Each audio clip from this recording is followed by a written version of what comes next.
A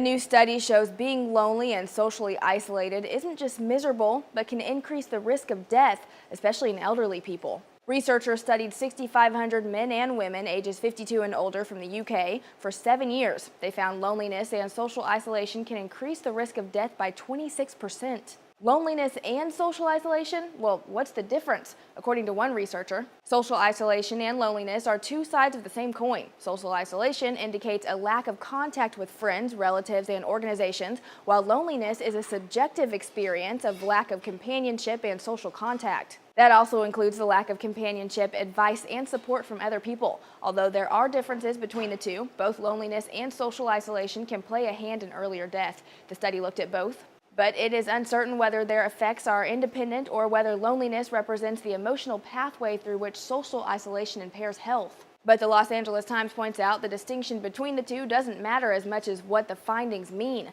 saying the study reinforces the need to increase social support for the elderly.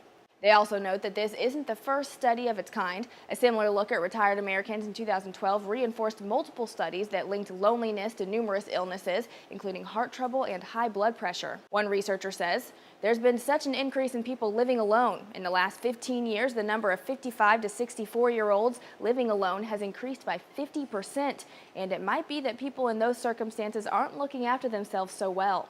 The people in the study reported they met with friends and family less than once a month. Researchers suggest the reason for the growing numbers of elderly being lonely or feeling isolated is ageism and the deaths of close ones. For NEWSY, I'm Jasmine Bailey.